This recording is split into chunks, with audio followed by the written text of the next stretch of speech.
να ζω σε ένα καθαρό περιβάλλον. Να φοράω καθαρά ρούχα. Δικαίωμα στην υγεία. Έχω δικαίωμα να κάνω εξετάσεις. Έχω το δικαίωμα να κάνω εμβόλια.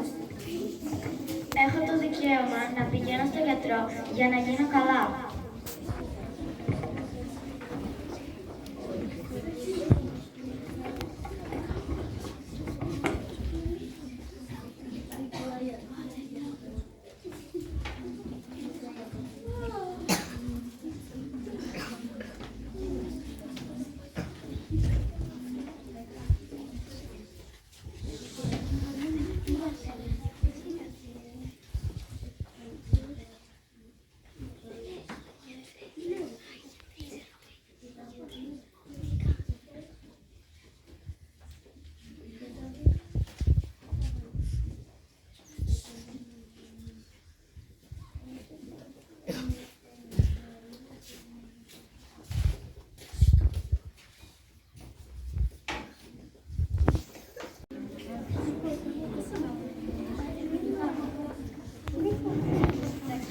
Μαμά, Παναγία μου.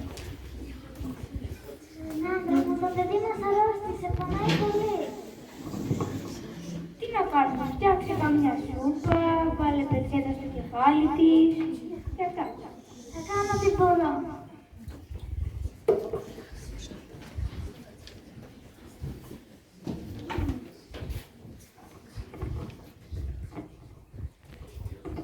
Μα πονάει ακόμη και η Άννα, δεν μπορώ. Άννα, πονάει ακόμα και η Άννα της μικρής μας. Χειροτέρεψε και δεν ξέρω τι άλλο να κάνω. Εδώ δεν έχουμε νοσοκομείο. Ο γιατρός έρχεται κάθε εβδομάδα και άμα δεν έχει καλό καιρό μπορεί να μην έρθει και να μείνει. Τώρα τι θα κάνουμε. Θα περιμένουμε, μπορεί να γίνει καλά. Μακάρι να γίνει καλά. Θα προσχεθούμε στο Θεό. Πάμε. Τι έπαθες, Κυριάκο. Δυνατά. Μαμά, πονάει το αδελφό μας.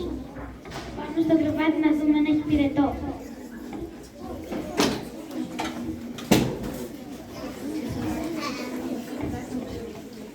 Το παιδί έχει πολύ πυρετό. Τι θα κάνω.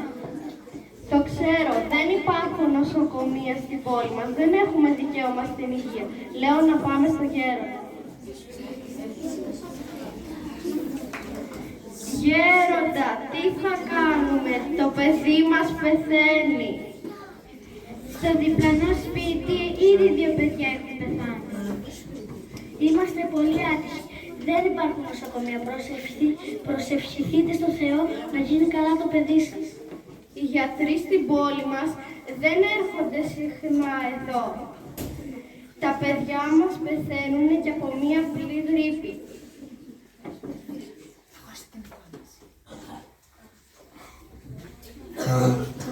Εδώ.